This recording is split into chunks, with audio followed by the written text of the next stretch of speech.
Okay, there are several important things that we should discuss today. Perhaps the most important being the police response or the lack thereof at Robb Elementary School, the Uvalde shooting. The police lurked outside the door and did not confront the shooter as he massacred this classroom full of 19 little children. And I want to talk about that because there are several important takeaways from that situation besides simply the timeline of what happened. We now know the timeline of what happened, at least most of it, enough to give us a picture, an accurate picture of the botched response, the completely inappropriate, completely awful response. And we're going to talk about that in just a second. But first I want to talk about this photograph. This photograph right now that you will be seeing on the screen, this is the shooter. This is the Uvalde shooter. And what he is holding in his hands, it's blurred out because this was posted in an article. This was published in the New York Post. They obtained a video. This is just a screenshot or a still from the video that they obtained of the shooter. And what he's holding up in his hand is a plastic bag, a clear plastic bag. And in the plastic bag are at least 2 dead cats, murdered cats. And it was so gruesome and so graphic that the New York Post published this still. They didn't even publish the video. They published this still and they blurred it out because it is so grotesque and so gruesome. And the reason that I think that we should talk about this today, the reason that I'm showing you this photograph, if you have not otherwise seen it, is because the left has been telling us for the past week now that this shooting was not about mental health. They told us that even when we say, wow, this guy had serious mental health issues, there were indications, red flags, that he was really psychologically unwell, that he needed help. They tell us that this puts a stigma on people with mental health. They say it's not about mental health, it's about guns. Or if they allow us to even say the phrase mental health and they say, well, people with mental health conditions like this person displaying these kind of red flags shouldn't have been allowed to own a gun. This is about access to firearms. It's not about mental health itself. And I would just present to you this photograph. And does the left claim, are they going to make any kind of allegation that this is normal? They're going to make an allegation that this wasn't about mental health. Cruelty to animals is one of the biggest indicators in somebody's behavior, telling us whether they will actually use violence against another human being. If you are cruel to animals, then you are also likely to be cruel to another human being. And I sent out a tweet over the weekend that went viral. It got about 10,000 responses from blue checkmark liberals on Twitter talking about not only mental health, but what we as a society need to do to actually address the mental health crisis as it pertains to the safety of our children. And it's not a particularly controversial tweet, but man, oh man, it set off these liberals. So let's dig into that. I'm Liz Wheeler. Welcome to The Liz Wheeler Show.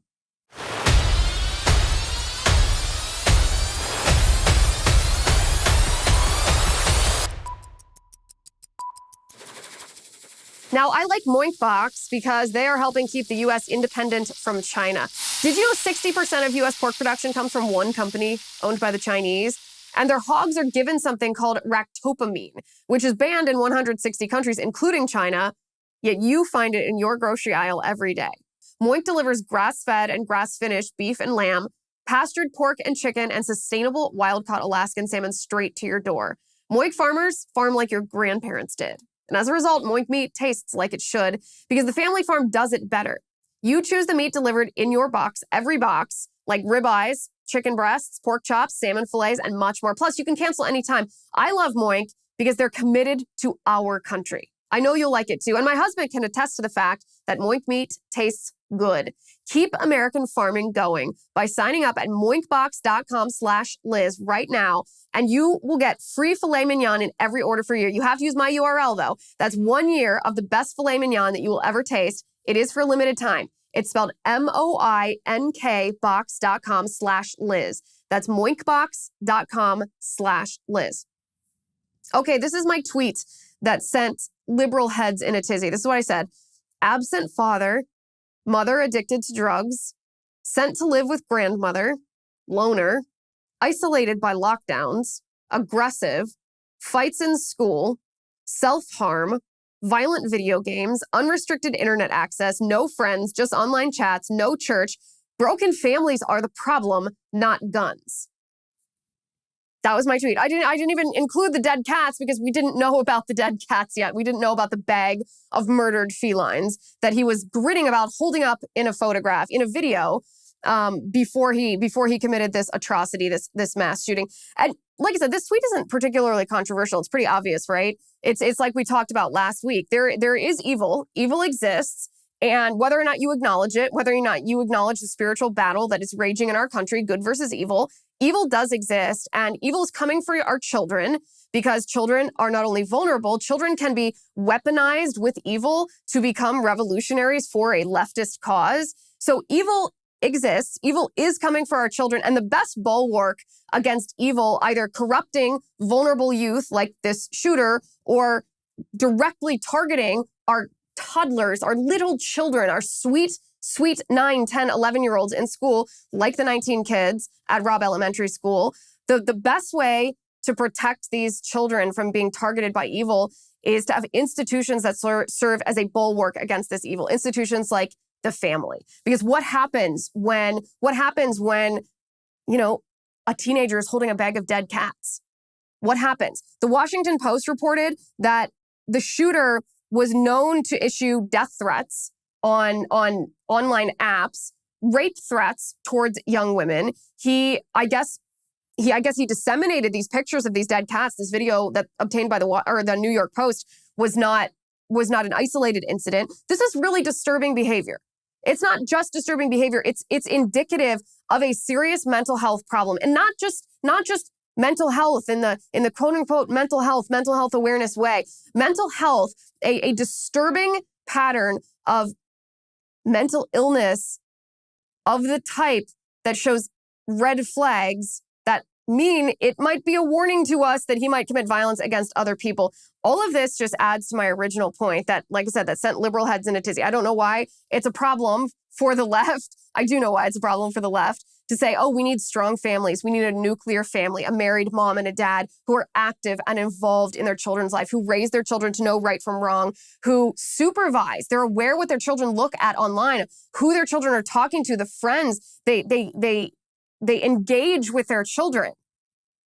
They teach their children to love Jesus. They surround their children with a faith community. This is why it triggered the left. Because the left knows that the best bulwark against evil is the nuclear family, but the nuclear family is also an impediment to Marxism. And so the left is caught between these two competing interests. But these dead cats just add to my point because, or even the death threats and the threats of sexual assault and violence. Who should address this, if not the family? Whose responsibility is it to fix this problem? Is it the responsibility of the app that he's sending these horrible messages to other people? Is it the responsibility of the government to conduct surveillance and try to find these troubled youth before they hurt people? Whose responsibility is it? No, it's the responsibility of parents. It's the responsibility of his parents to supervise him, to get him help when he displays these indications of serious mental illness, this derangement, this sick fascination with death and murder and evil. It's also the responsibility of the parents of the people who he was threatening. Whether it's young women online, whether it's not friends, but online acquaintances that he's chatting with through applications. Where are these people's parents? Are they not supervising their teenagers' behavior? Of course, it's the responsibility of the family. The family, if present, should address this because it's violence. Before it's violence. And the family is the absolute best way to do this. Again, the left, this is not that controversial to say. It's pretty obvious, pretty common sense. I think we all agree on it. But the left can't stand the idea because they know that the institution which serves as a bulwark against evil in this sense, against violence, also serves, this institution, the family, also serves as a bulwark against evil in other ways, other poisonous ideologies like socialism or communism or Marxism, the transgender ideology, queer theory, critical race theory. The family serves as a bulwark against all these different types of evil. And of course, it's convenient for the left to have a weak nuclear family structure that does not serve as a bulwark against the evil that they want to bring, the evil that they want to indoctrinate our children with. So that's why they have a problem with my tweet. But I want to talk about the timeline of the shooting we've learned a lot in the last few days about what happened outside of the school. And I say outside of the school, it shouldn't have been outside of the school. It should have been inside the school. The police should have gone in. They should have breached the door. In fact, there shouldn't have even needed to be a police response. This should have been something that was stopped before it started. If there had been armed guards, if the school resource officer had actually been on the campus, if he had been armed and he had been able to identify and stop this shooter before the shooter started this assault, then we wouldn't even need to be having this conversation. But the fact of the matter is, the police response was so abysmal that there are deeper and more significant and more philosophical takeaways from that response beyond just the anger and the outrage that we all feel and we all should be feeling about the question. I mean, all these parents are now going to be thinking, would my child be alive still if the police had actually gone in and not waited outside for 50 minutes? Would my child still be alive if police had actually followed their training procedures and how to handle a mass shooter scenario? I mean, this is going to haunt the parents and the community, the families and the community of Uvalde, Texas for forever because of how the police responded. So let's start at the beginning here. The shooter messaged some girl he was talking to on an app. And he told the girl earlier that day, that he was going to shoot a school. He literally sent her a message and said that he was going to shoot a school. I don't know whether that was reported to authorities. It doesn't seem like it was, because if it was, they didn't respond. The shooter then posted on Facebook that he was going to shoot his grandmother. And here's my question. When he posted this on Facebook, where are Facebook censors? Because Facebook censors respond within about a half an hour when I post something about COVID that they don't like, something about vaccine efficacy that they don't like. Where on earth are the Facebook censors? The one time that it's appropriate to have an algorithm that would, in a robotic sense, not human manpower, actually identify language that should be censored, language that shouldn't be allowed to be posted on Facebook, something like, I'm going to shoot my grandmother. Where were the censors?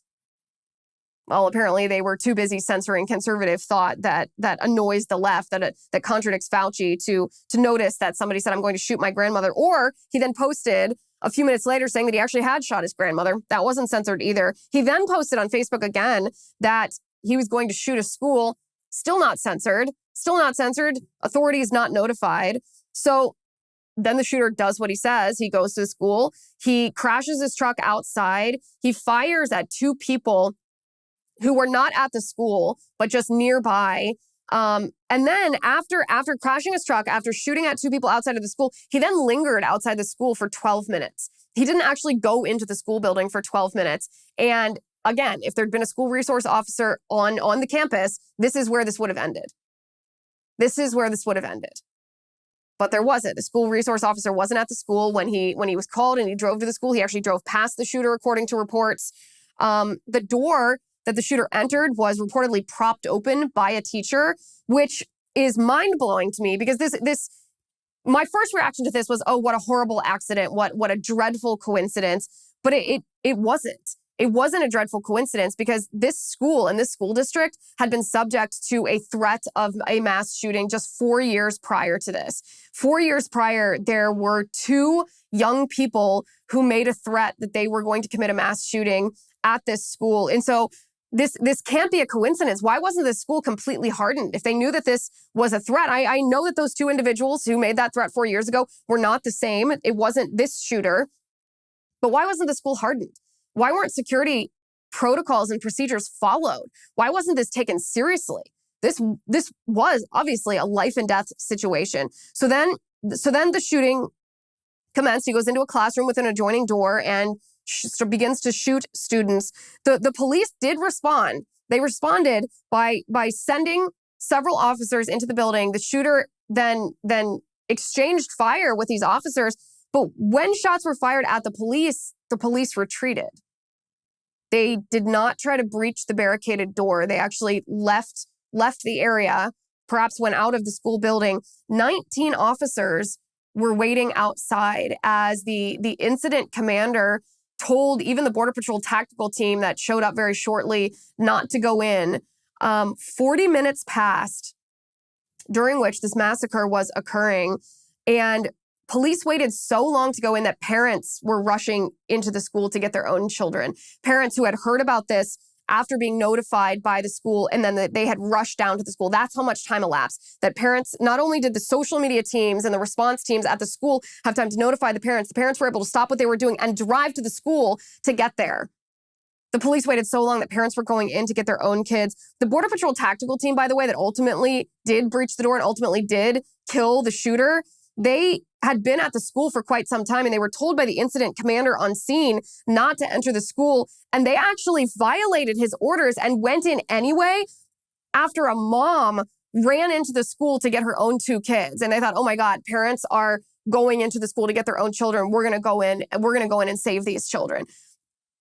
It was only at that point that the shooter was neutralized, that the shooter was killed by these Border Patrol tactical team members. And the excuse for why the police were outside and why the police didn't respond from these law enforcement officers, the excuses that they have given are, I almost don't even have words to describe what they are, because the police commander said, he assumed that the shooting was over. He assumed that, I don't know if he assumed that the children were all dead or he assumed it had morphed into a hostage situation. But my question is, based on what would you draw that assumption? Based on what would you think that it was a safe and secured situation when a mass shooter who had massacred children is still on the loose in this school and there are other children in this school? It's an absolutely insane assumption, especially given the fact that there were calls from the children in the room. The kids that were in the room with the shooter as their classmates are being gunned down, they are calling 911 over and over and over. At 12:03, a little girl calls and whispers the room number. She said, I'm in room 112. At 12:10, 7 minutes later, she said, there are multiple people dead in here. At 12:13, she called again. At 12:16, she says there are 8 or 9 students that are still alive here. At 12:19, a student calls from room 111 and says, hey, I'm here, help. At 12:21, 3 shots are heard on the call, meaning they know, the 911 dispatchers know that this is an ongoing shooting. This is not over. At 12:36, there's another call. At 12:43, another call asking for police. At 12:47, asking for police again. Can you imagine these little children begging for the police to come in, begging for help, begging for somebody to save their life, and the police are standing outside? They're not going in. They're just waiting. And this is insane, by the way. Even if this assumption to begin with that the shooting was over wasn't ridiculous and based on nothing, even if the 911 calls were proving demonstrably that the shooting was still going on, it's actually insane, notwithstanding anything else, that the police wouldn't have gone in, because even if one person had been shot, delaying police response could have caused a serious injury to become fatal. Somebody could have bled out and died based on just the lapsed amount of time before police entered the room. And when they know that it's a mass casualty event, how many people are they who are perhaps injured, critically injured, and need emergency care, are they leaving to die by waiting out this shooter? And by the way, the procedure for police officers, they completely violated what is the proper procedure for police. Now, I like Genucel because it works. How old does your mirror say you are? Ladies and gentlemen, you can delay this question for 5, 10, even 15 years with the new Ultra Retinol Serum from Genucel. Marina from Fort Lauderdale, Florida loved it so much. Let me read to you what she says. She says, great product. My skin loves it. I've spent more money on creams over the years, enough to pay off my house. Just kidding, she writes, but it feels like that. This product has changed my life like no other. Now, Marina is flying high with Genucel's new Ultra Retinol Serum with hyaluronic acid. This technological wonder hydrates your skin at a cellular level and builds on this deep moisture with the incredible anti-wrinkle effects of phytoretinol. So go to Genucel.com right now and you can get up to 50% off the brand new Ultra Retinol Serum. You'll be amazed with the results, or you can get your money back. You'll also get Genucel Immediate Effects for results in 12 hours or less, free with your order if you use my URL, Genucel.com/Liz. It's spelled Genucel genucel.com/Liz. Go to genucel.com/Liz. Free express shipping, free returns, exquisite customer service. Go to genucel.com/Liz. So the procedure for how police respond in the event of a mass shooting has changed in the United States since Columbine. It used to be that police would assume it was a hostage situation and that hostages would only be murdered if, the hostage taker didn't receive what he demanded. But since Columbine, that assumption has been discarded, and the assumption now is that if you don't respond immediately, this could be a mass casualty event, that it could be, a mass shooting for the sake of that mass shooting, not a hostage situation or a murder because a hostage or because a demand has not been met. And a New York Times correspondent by the name of Mike Baker posted this on Twitter, and I want to read a couple of these tweets. He said, "I've spent the past few days researching the training of Uvalde officers, including the tactics they were expected to use to halt school shooters. The documents are jarring. Here's a thread of our findings so far. In the past 2 years," he writes, "the Uvalde School District has hosted at least 2 active shooter training days. One of them was just 2 months ago. The trainings included both classroom teachings and role-playing scenarios inside school hallways." And he posts a picture of this. This is from their training manual, from their exercise. He said the Uvalde training session 2 months ago relied on guidelines that give explicit expectations for officers responding to an active shooter. The training is clear. Time is of the essence. The first priority is to move in and confront the attacker. The first priority on their training slide says, "Stop the killing." Officers' first priority is to move in and confront the attacker.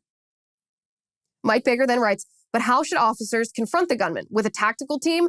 The training says that's probably not feasible because the urgency is so high. A single officer," the training says, "may need to confront the suspect on their own." This is, again, I'm going to read from the training slide. It says, "The short duration and high casualty rates produced by these events requires immediate response to reduce the loss of life. In many cases, that immediate response means a single solo officer response until such times as other forces can arrive. The best hope that innocent victims have is that officers immediately move into action to isolate, distract, or neutralize the threat, even if that means one officer acting alone." Baker says the guidelines provide sobering clarity. The first officers may be risking their lives, but it says innocent lives take priority. This is the training manual. First responders to the active shooter scene will usually be required to place themselves in harm's way and display uncommon acts of courage to save the innocent. As first responders, we must recognize that innocent life must be defended. A first responder unwilling to place the lives of the innocent above their own safety should consider another career field. That's the training manual that Uvalde police officers, this is the training that they underwent 2 months before the shooting. They were told, if you're not willing to do this, to show this uncommon courage, then this is not the career field for you. That the first person to get there should respond. And the first person to respond should understand that that might mean that they're seriously injured or might even die in the line of duty. This is from the training of the Uvalde police officers. It is similar in no way to the actual response from law enforcement at the time of this shooting. Why? Why was this different? Why wasn't this training manual adhered to? I simply don't buy the excuse that this incident commander thought that it wasn't a mass shooting event, that everyone had been killed, that this was now a hostage situation barricaded away. I don't buy that. How could anyone be that stupid? How could you be this stupid? But this is the procedure. After Columbine, it's immediate entry. And yet at Uvalde, we had children calling over and over, crying for help. Now, this is the timeline, right? That's the what happened. And I think we've all watched in horror, really, as the facts have surfaced in the past week. And since this has happened, we want to give law enforcement officers the benefit of the doubt. They're sworn to serve and protect, and most of them do so. Most of them do show uncommon courage. Most of them are willing to sacrifice their safety and maybe even their lives in protection of us and our communities. And so our inclination is to give the benefit of the doubt. But as we've answered this question of what happened, we've seen that this response was botched in a way that led to more children dying. That's the stark reality of the thing. And there's several important takeaways from this, right? There's several important things that we should understand based on this response. The first is that the left tells us every time there's a mass shooting, every time there's a crime committed with a firearm, the left tells us that if we want to save lives, then, we have to get on board with the left's gun control agenda. And when I say gun control, I mean their anti-gun agenda. They want to ban guns. They want to confiscate guns. They want the government to be in charge of guns and giving you the privilege of using guns in certain circumstances if they like you. Very, very anti-Second Amendment, very anti-firearm. And the left tells us when we say, well, wait a second, how do we keep ourselves safe if we're not allowed to own a firearm? If we aren't allowed to, have an AR-15, if we're not allowed maybe per Biden, and we'll get to this part in a minute, even own a handgun, how are we supposed to defend ourselves? And they tell us, well, this is what the police is for. The police will defend you. The police will protect you. Why do you need to take this in your hand when there's a trained professional whose duty it is to protect you, to serve you? And one of the big takeaways from this is the same police that the left wants us to rely on. The left wants to disarm us and tell us that we can rely on police who, remember, are officers of the state. And this is the same police the left wants us to trust after we're disarmed. Yet in the moment of truth, not every police officer will protect you. Not every police force will keep their community safe.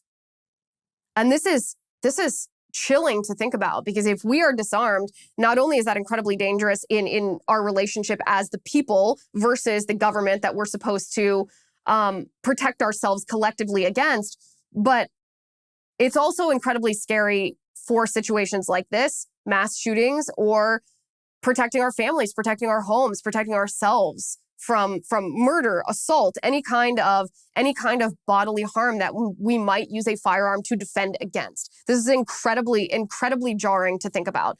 We also have to remember that this has been upheld in the courts, by the way, that police officers actually have no legal duty to aid, to serve, to protect, to intervene, or to even be dispatched, meaning that they cannot be held liable if they do not protect you in a certain situation, if they do not respond to a certain situation, if they do not aid you in the way that you need in a certain situation. The Supreme Court has actually upheld, the Supreme Court and then the DC Circuit Court have issued majority opinions saying that police, it's called the public duty doctrine, that police do not have a legal duty to aid, that a government cannot compel a police officer to do this.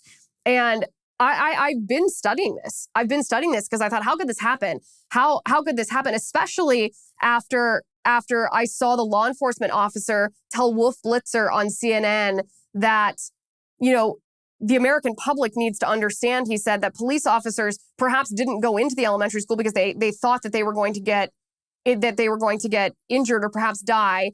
And actually, I want you to see this. I want you to see this whole clip for yourself. Take a look at this. Current best practices, Lieutenant, call for officers to disable a shooter as quickly as possible, regardless of how many officers are actually on site.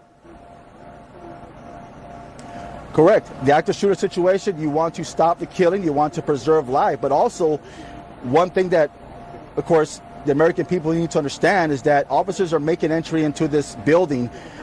They do not know where the gunman is. They are hearing gunshots. They are receiving gunshots. At that point, if they proceeded any further, not knowing where this suspect was at, they could have been shot. They could have been killed. And at that point, that gunman would have the opportunity to kill other people inside that school. So they were able to contain that gunman inside that classroom so that he was not able to go to any other portions of the school to commit any other killings. I think to hear a law enforcement officer actually say that out loud it's disillusioning, right? It's very discouraging to hear that, because you hope that there's some explanation for why this went wrong. And instead you hear this law enforcement officer say, well, maybe the police officers were just cowardly. Maybe they didn't want to get shot. Maybe they didn't want to get killed. And he wasn't saying that with any he wasn't saying that in an insulting manner towards them. He was saying that as if that's just a matter of fact. The American people need to understand that maybe the police officers didn't want to get shot either. And so you combine that with this legalistic principle that says, well, police officers don't actually have a duty to protect, a duty to aid, a duty to render service here. The public duty doctrine, they cannot be held liable if they don't. And it's kind of earth shattering, right? Because we look at these situations and we think, okay, the left wants to disarm us. They want us to rely on the police that has no duty to protect us. A police who admits that maybe they won't because they don't want to be harmed themselves. And again, I mean this with all due respect to probably the majority of law enforcement officers who are willing to lay down their lives to protect our communities, who wish that they had been there so that they could have reacted differently. I say this with all due respect, and I think a lot of law enforcement officers would actually agree with what I'm saying. But what I'm saying is, this is incredible to think about how this legal principle that police don't have to respond, combined with this law enforcement officer admitting that this is a factor taken into consideration in a response to a mass casualty event, whether the police will die or not. It's incredible then that these schools have not been hardened, that we have not taken into account this policing philosophy or this legal principle, that we've not taken this into account with our public policy as it relates to how we keep schools safe. Instead of just relying on police, we ought to be relying on single point entry. We ought to be relying on identification when you enter a school, and that only known persons are allowed to come in, metal detectors and armed officers, and all the things that we've talked about, how to harden these school campuses to make them secure, to make them safe, to make them free of the threat or safe from the threat of psychopaths like this shooter. And this is getting lost in the shuffle.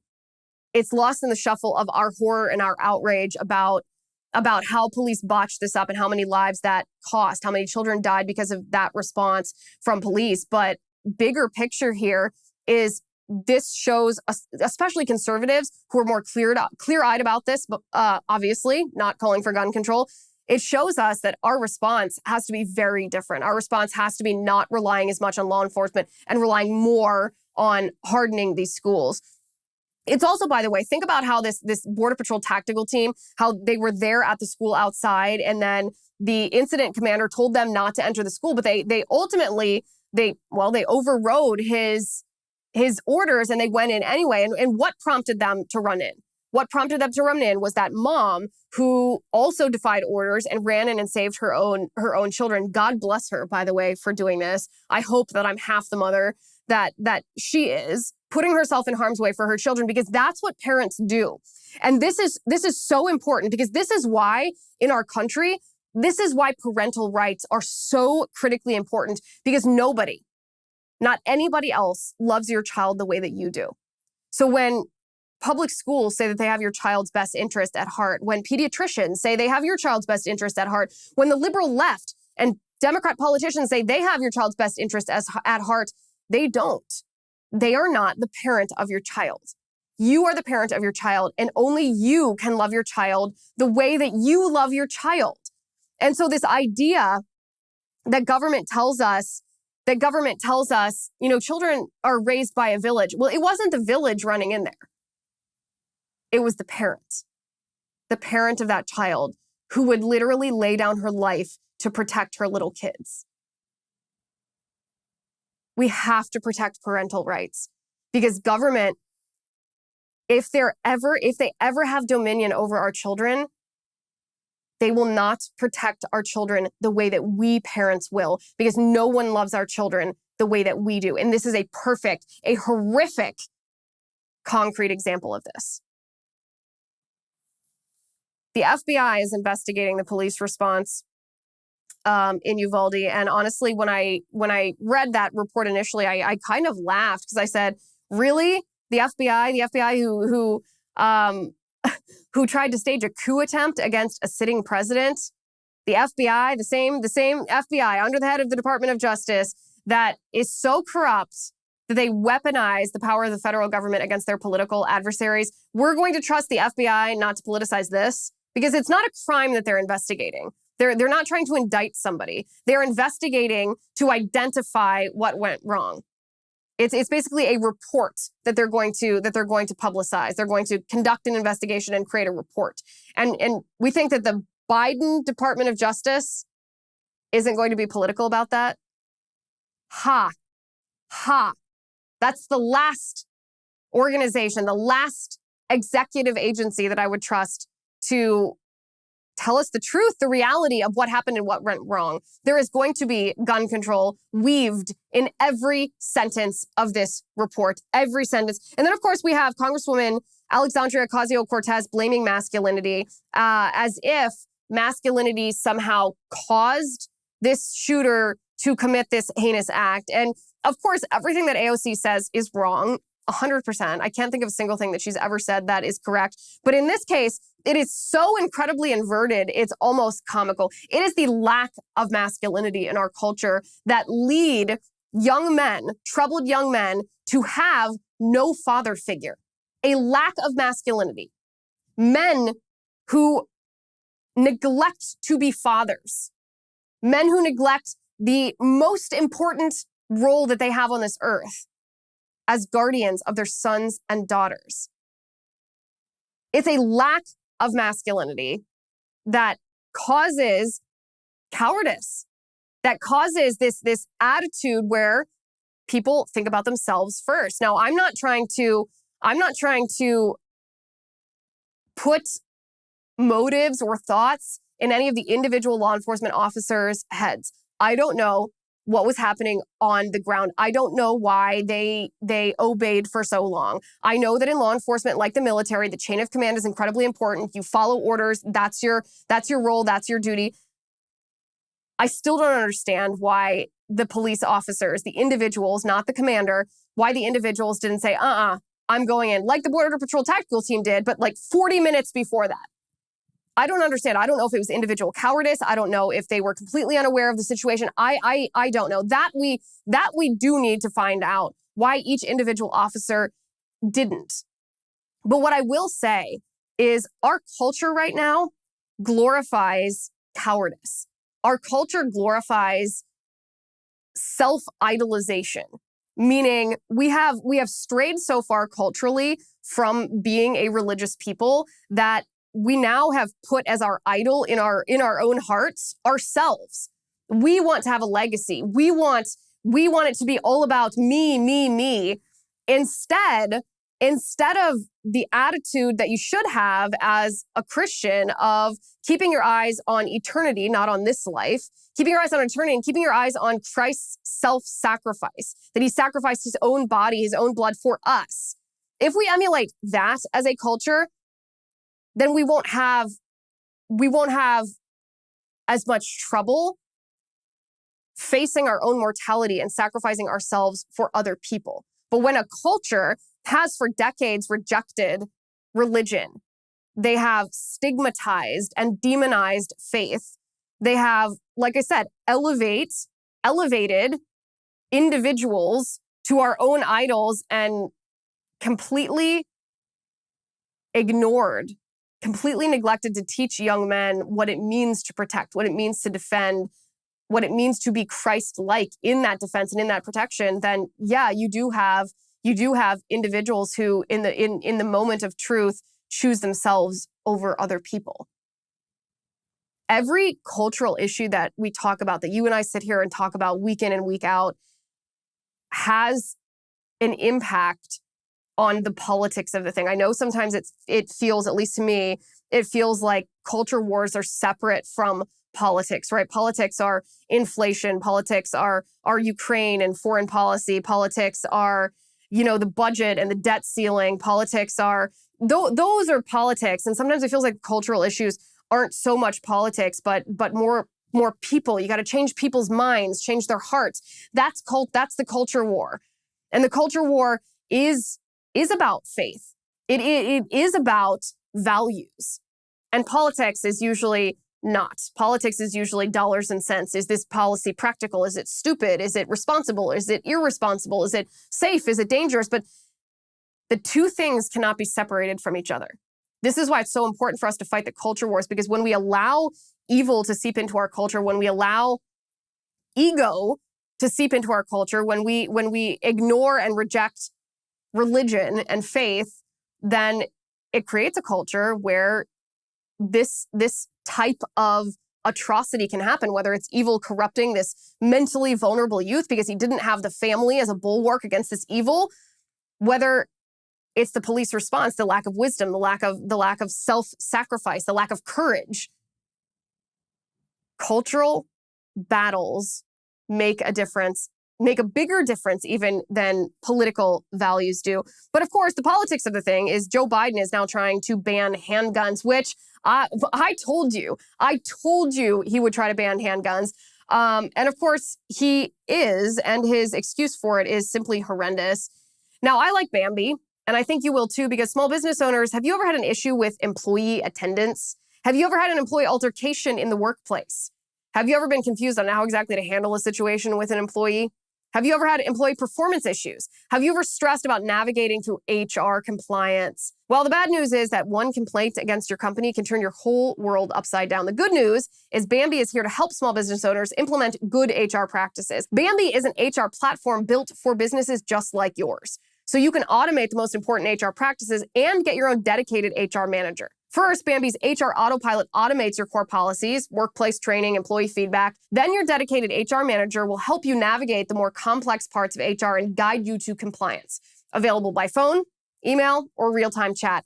An in-house HR manager can cost up to $80,000 a year. But with Bambi, your dedicated HR manager starts at just $99 a month. No hidden fees, and you can cancel anytime. You run your business. Let Bambi run your HR. Go to Bambi.com/Liz right now for your free HR audit. It's spelled BAMBEE.com/Liz. Bambi.com/Liz. So Joe Biden, of course, the politics of the thing is he's trying to ban handguns now, and his justification for this is simply atrocious. And they showed me a X-ray. He said a .22 caliber bullet will lodge in a lung, and we could probably get it out, maybe able to get it and save the life. A 9mm bullet blows the lung out of the body. So the idea of these high caliber weapons is there's simply no rational basis for it in terms of about self-protection, hunting. I mean, and remember, the Constitution, the Second Amendment, was never absolute. The Constitution was never absolute. Hilarious. The right of the people to keep and bear arms shall not be infringed. That is absolutely absolute. That's the dictionary definition of absolute here. But you'll notice with the left that when they talk about the Second Amendment, they focus on self-protection or self-defense, and they focus on hobby hunters, and they deliberately focus on those two things and deliberately ignore the fact that that's not what the Second Amendment is about. Not at all. The Second Amendment is actually not about self-defense, and it's not about hunting for hobby or for food. The Second Amendment is about an armed citizenry being able to defend themselves against a tyrannical government. In fact, the phrase that the left is using right now, this phrase, weapons of war, a citizen, why does the civilian have a weapon of war? Actually, we are supposed to have weapons of war. That's actually what the Second Amendment is about. We are supposed to be armed so that a government that tends towards tyranny thinks twice before it exercises that tyranny over us, because we have the means to defend ourselves against that violation or that usurpation. So yeah, the Constitution is pretty absolute, and no, the Second Amendment's not about hunting. The Second Amendment is about defending yourself from a tyrannical government. He goes on to say, and this is actually quite funny. He says, you couldn't buy a cannon when the Second Amendment was passed. You couldn't go out and purchase a lot of weaponry. So funny, you actually could go out and buy a cannon when the Second Amendment was passed, and people did. In fact, you still can buy a cannon if you want, if you have enough money. So he's not only ignorant, but when he's talking about 9mm handguns, 9mm handguns are the most common pistols on the market. 4 out of every 10 pistols in the United States right now uses 9mm rounds. 40%. 40%. This was always the problem, though, with calling semi-automatic weapons, which are most handguns, most rifles, with calling semi-automatic weapons assault weapons. It was always a euphemism. It was never something that was official. It's obviously AR was never, it stands for Armalite rifle. It was never assault rifle. But calling semi-automatic weapons assault weapons always left unsaid the fact that using the logic that the left would offer us about AR-15s, that they're assault rifles, that the semi-automatic part of them is dangerous, that they are quote-unquote weapons of war, that you shouldn't be allowed to have this, and what do you need that many rounds for anyway? These arguments, faulty as they may be, always left the door open for handguns to also be included in these categories or under this umbrella of these justifications. Because all of the arguments are the same, except handguns are actually more deadly. More firearm-related homicides are committed with handguns than they are with rifles of any kind, let alone with AR-15s here. And this has been obvious for a really long time. Most firearms are semi-automatic. But this is the thing. Joe Biden doesn't care about keeping kids safe. He doesn't care about hardening these schools. The press secretary today, Karine Jean-Pierre, actually said there's a conversation that's happening right now about hardening schools, and that's not something that Biden believes in. Of course he doesn't believe in that. Of course he doesn't believe in that, because what he believes in is disarming his citizenry. He believes in the government taking away your guns, the government taking away your self-defense, taking away your Second Amendment right to keep and bear arms. That is the goal of Joe Biden here. That is his goal. He's also a huge hypocrite because he's surrounded by all this firepower that he doesn't want you to be surrounded by. That's neither here nor there. You look up north at our neighbor, Canada. Justin Trudeau is taking it even one step further. Biden's talking about how he'd like to ban guns. Well, like to ban handguns. Justin Trudeau is actually banning handguns. And so today, we're moving forward. We're introducing legislation to implement a national freeze on handgun ownership. What this means is that it will no longer be possible to buy, sell, transfer, or import handguns anywhere in Canada. In other words, we're capping the market for handguns. What an absolute freaking creep. What a creep. I mean, he says this so casually. And by the way, the Minister of Public Safety in Canada, what a creepy title there, Marco Mendicino, he actually admitted that the firearms that are most often used to commit crimes in Canada are not acquired legally. They are most often acquired illegally, or they are smuggled over the Canadian border, which begs the question, why is depriving Canadian citizens of their rights to firearms, how is that going to keep anybody safe if the crimes are actually committed with firearms that were acquired illegally or smuggled across the border? But that's the thing. This is never about the safety of the individual. This is never about the safety of the people. This is always about government exercising control over their citizens, wanting to disarm a citizenry so that the people can't rise up against the government. And of course, it's all in the name of your safety. All of this tyranny is always in the name of your public safety. And it's shocking to me that so many people in the United States, but in Canada too, because they experienced this, that so many people are not convinced that government, when given the opportunity, will actually devolve into tyranny. They will actually tyrannize you. Did we not just live through the COVID lockdowns? Did we not see our rights violated willy-nilly? Did we not see churches closed down, businesses closed down, people arrested for going for a walk on the beach, forced to mask, forced to vaccinate? Did we not see all of this happening? Did we not see people dying, old people dying in nursing homes because of the government? Family members deprived of being near their loved ones when their loved one dies because of the government? Did we not see the government forcing hospitals and surgical centers to cancel surgery because the government said so? Did we not see the government try to suspend our First Amendment and our Second Amendment rights in the name of your safety, your security, your health and wellness, in the name of COVID? Do we not believe that government will actually do this? I mean, look at what happened in Canada. Trudeau and the Freedom Convoy, the truckers. He froze people's bank accounts if they donated $50 to the truckers and promised that he would keep going after them for months and months. Do we not believe that government has the capacity to be tyrannical? If we believe that, then our Second Amendment is of critical importance. Violating our Second Amendment will not keep children safe. It will not prevent school shootings. It will leave more people sitting ducks, not only to personal safety threats like shootings, but also from a tyrannical government. We cannot let that happen. We're all feeling the emotions of this shooting, and we should be. It's good and right and proper to grieve. It's good and right and proper to be outraged, to demand accountability for the botched response from these police officers, to do something, as the left says, to make sure that this never happens again. But don't do something just to do something. Do something that works. Harden schools.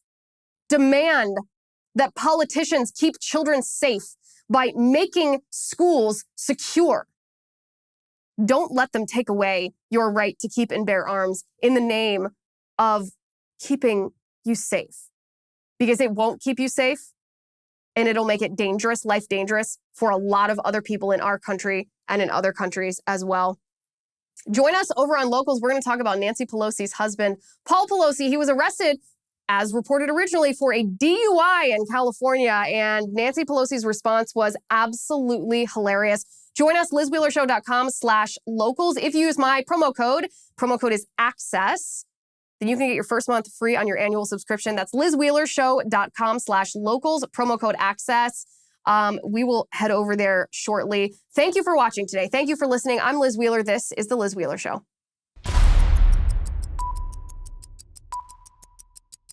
The Liz Wheeler Show is produced by Jonathan Hay, executive producer Chad Abbott, director of photography Kevin McRoberts, editor Alejandro Figuerella, sound mixer Robin Fenderson, director of marketing Emily Washler, production and talent coordinator Matt Toffler, and senior publicist Patricia Jackson.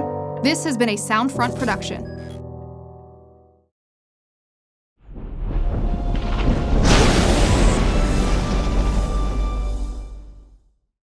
If you haven't already, give this video a thumbs up, hit the subscribe button below, and ring the bell to make sure you never miss a video.